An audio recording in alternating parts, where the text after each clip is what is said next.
నా పేరు చంద్ర నారాయణ స్వామి. పొగాకు రైతు సంఘం జిల్లా ఉపాధ్యక్షులని, అఖిల పక్ష రైతు సంఘంగా డీసీపీలు పొగాకు కోర్టులో మరిపడి మన ఎక్కువరం.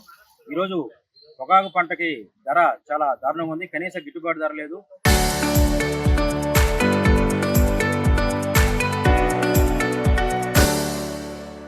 ఎందుకంటే గత 5-6 సంవత్సరాల నుంచి 28,000 నుంచి 36,000 రూపాయల దాకా పొగాకు పలికింది. అంటే కేజీ 280 నుంచి 300 రూపాయల దాకా ఉన్నది.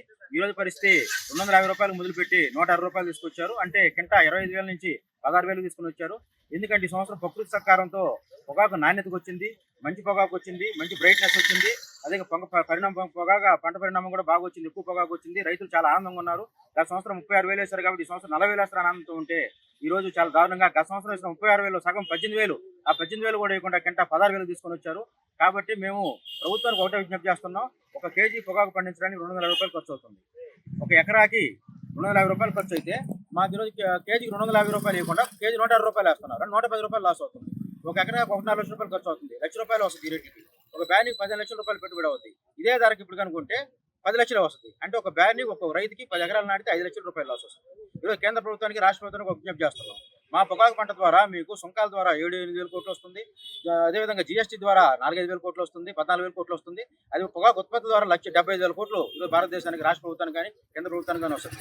కాబట్టి ఈ పొగాకు పంటకి ఇంత ఆదాయం మీకు వచ్చినప్పుడు మాకు 200 కోట్లు గతంలో జగన్మోహన్ రెడ్డి గారు ఎస్టీసీ ద్వారా, మార్కెట్ ఫెడ్ ద్వారా 100 కోట్లు 200 కోట్లు కేటాయించి మాకు ప్రతి కింటాకి 2,000 నుంచి 5,000 రూపాయలు నష్టపరిహారంగా ఇచ్చాడు పొగాకు రైతులందరికీ. రాష్ట్రం మొత్తం 16 బోర్డుల్లో సుమారు 60,000 మంది రైతులు ఉన్నారు. డీసీపీల పొగాకు బోర్డులో 2,000 మంది రైతులు ఉన్నారు. కాబట్టి మీరు మీ ప్రభుత్వానికి మీ సంక్షేమం, మీరు అభివృద్ధి ఏమేం చేసుకోండి. అమరావతి గురించి చెప్పుకుని మాకు అభ్యంతరం లేదు. మీరు అమరావతి పెట్టి మీద శ్రద్ధ, యోగా మీద పెట్టిన శ్రద్ధ 0.01% మా పొగాకు రైతుల మీద పెడితే ఒక 200 కోట్లు మేము అడిగేది. ఇప్పుడు యోగాకు 300 కోట్లు ఖర్చు పెట్టారు. 200 కోట్లు మాకు కేటాయిస్తే కింటాకి 5,000 రూపాయలు వస్తుంది. మాకు పప్పుల నుంచి బయటపడతాం. ఎందుకంటే ఈరోజు ఒక బండి మీద మేము ఆయిల్ తిరిగితే రోజుకి 50 రూపాయలు 100 రూపాయలు అవుతుంది. ఒక కూలి మా భార్య భర్త పొగాకు రైతు పొగాకు పంట వేసుకోకుండా కూలి పోతే రోజుకి 200 వస్తుంది. నెలకు 60,000, సంవత్సరానికి 7 లక్షలు వస్తుంది. సంవత్సరానికి 7 లక్షలు కూలి పోయిన వస్తుంది. కానీ ఇక్కడ సంవత్సరానికి 5 లక్షల నుంచి 7 లక్షల రూపాయలు లాస్ వస్తుంది. బ్యాంకు లోన్లు ఇచ్చారు, బంగారు పెట్టి లోన్ తెచ్చుకున్నారు. ఇలా పొగాకు రైతు కూడా ఆత్మ స్టార్ట్ చేశారు గుంటూరు జిల్లాలో, ప్రకాశం జిల్లాలో. కాబట్టి ఆ లోన్లు కూడా తీరే పరిస్థితి లేదు. కాబట్టి మేము గత 4-5 రోజులుగా పొగాకు బోర్డు ఎదుట రిలే నిరాహార దీక్షలు చేస్తున్నాం. అఖిల పక్ష రైతు సంఘాలలో పొగాకు పంటకి కనీస గిట్టుబాటు ధర 300 రూపాయలు ఇస్తేనే మాకు గిట్టుబాటు అవుతుంది అని చేస్తున్నాం. దానిలో భాగంగా రాష్ట్ర వ్యాప్త పొగాకు రైతు సంక్షేమ ఆధ్వర్యంలో ఈ రోజు జాతీయ రహదారుల హైవే దిగ్బంధాలకు పిలిపించారు. రాష్ట్ర రోగ చేయాలని దాని విధంగా ఈ రోజు ఏర్పాట్లు చేసుకుంటుంటే ఈరోజు ఉదయాన్నే నిద్రలేక ముందే పోలీసులు వచ్చేసి నిద్రగొళ్ళు ఇలా వాళ్ళు వచ్చి నిద్ర లేపి వాష్రూమ్ పోనీయకుండా, బ్రష్ చేసుకోనికుండా, టిఫిన్ కూడా చేయకుండా, అల్పాహారం కూడా తీసుకోనికుండా వచ్చేసి బట్టలు వేసుకొని తీసుకొని వచ్చి మరిపాడు పొగాకు బోర్డు తీసుకొని వచ్చి ఆనికి ఈ రోజు ఆత్మకూరు ఆర్డీ ఆఫీసు, సిఐ ఆఫీస్కి వచ్చి ఇక్కడ సంతకాలు పెట్టించి ఇప్పుడే వదిలేరు. కాబట్టి ఇప్పటికైనా మేము ప్రభుత్వానికి విజ్ఞప్తి చేస్తున్నాం.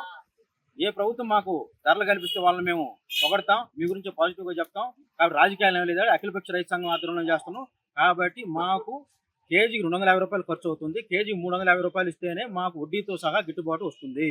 ఈరోజు పొగాకు రైతులకు గిట్టుబాటు ధర కావాలని అడిగిన దానికి భాగంగా ఈరోజు మమ్మల్ని అందరినీ హౌస్ అరెస్ట్ చేయకుండా తెల్లవారికి మమ్మల్ని నిద్రలేపి అరెస్ట్ చేసి తీసుకొని ఇచ్చారు. దాంట్లో భాగంగానే ఈరోజు సిఐ ఆర్డీ ఆఫీస్ దగ్గర బయట కేసులు పెట్టి తర్వాత సంతకాలు పెట్టి పంపించారు. సరే, దీనికి ప్రధానమైన కారణం ఏంటంటే ఈ సంవత్సరం పొగాకు క్వాలిటీ, క్వాంటిటీ రెండు బాగా పడింది. కానీ ధరలు చూస్తే చాలా దారుణమైన పరిస్థితిగా ఉంది. పోయిన సంవత్సరము ఒక క్వింటాకు 28,000 నుంచి 36,000కు కొనుగోలు చేస్తే ఈ సంవత్సరం ఉత్పత్తి ఖర్చులు 20% అదనంగా పెరిగింది. అందువల్ల 30,000 నుంచి 40,000 మధ్య ఉంటాయి రేట్లని రైతులు ఆశపడ్డారు. కానీ అటువంటి పరిస్థితుల నుంచి 25,000 రూపాయలు రేటు పెట్టి 16,000 రూపాయలు తీసుకొచ్చారు.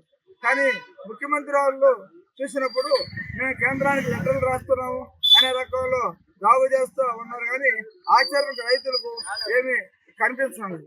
కానీ అసలుకు ముఖ్యమంత్రి గారు ఒకసారి ప్రకటన చేస్తూ రైతులకు 200 రూపాయలు కనీసం రేటు తక్కువ లేకుండా కొనాలన్నారు. అసలుకు 300 రూపాయలు సగటు రేటుకు పడితే కానీ రైతులకు గిట్టుబాటు కాకపోతే 200 రూపాయలు కొనాలని చెప్పడమే కొంత పొరపాటు. కానీ 200 రూపాయలు చెప్తే 160 రూపాయలు కొంటున్నా కూడా ఏం చర్యలు తీసుకునే పరిస్థితులు లేవు. కానీ నిన్న ప్రకటనలలో ఆయన మళ్ళా కొత్తగా ఒక పాటు చెప్పాడు. ఇది 240 రూపాయలు, 190 రూపాయలు, 110 రూపాయలు కూడా కొనమని చెప్పాడు. అంటే దాని అర్థం ఆయన చెప్పి 200 కూడా మళ్ళీ ఎత్తేసుకొని 110 కూడా కొనమని చెప్పే కాడికి ఆయన మాట్లాడడం జరిగింది. దీనివల్ల రైతులు చాలా ఇబ్బందులు పడే పరిస్థితి ఉంది. అందువల్ల మేము అఖిలపక్ష రైతు సంఘాలుగా రాష్ట్రం మొత్తం మీద కూడా పొగాకు రైతులను ఆదుకొని రాబోయే ఆత్మహత్యలను నిరోధించాలనే రకంలో ఈరోజు ఈ కార్యక్రమం మొత్తం మీద జరుగుతోంది. దాంట్లో మేము కోరే డిమాండ్స్ ఏంటంటే 1,000 కోట్లు కేంద్ర రాష్ట్ర ప్రభుత్వాలు కేటాయించి మార్క్స్ఫెడ్ ద్వారా కానీ ప్రభుత్వ రంగ సంస్థల ద్వారా కానీ కొద్దిగా కొనుగోలు చేయించాలా. ఈ మార్కెట్లో ఐటీసీ గుత్తాధిపత్యం పెద్ద ఎత్తున ఉంది. దానికి ప్రభుత్వ రంగ సంస్థల ద్వారా కొంటే పోటీ వచ్చి కొద్దిగా రైతులకు గిట్టుబాటు ధర వచ్చే పరిస్థితి ఉంది. ఇది పక్క రైతులను ఒక పక్క ప్రచారం చేస్తుంటే సూపరింటెండెంట్ గారు ఆయన వ్యక్తిగతంగా తీసుకొని షోకాజ్ నోటీసులు పంపించిన పరిస్థితి చేస్తారు. మేము ఎప్పుడు ప్రభుత్వ బోర్డును కానీ ఎలాంటి చిన్నబుచ్చుకున్న మాటలు కానీ వాళ్ళకి నష్టం కలిగించే మాటలు కానీ ఏమీ మాట్లాడలేదు. ఆయన వ్యక్తిగతంగా షోకాజ్ నోటీసులు ఇస్తున్న దాన్ని వెనక్కి తీసుకోవాలనే రకం కూడా తెలియజేస్తున్నాం.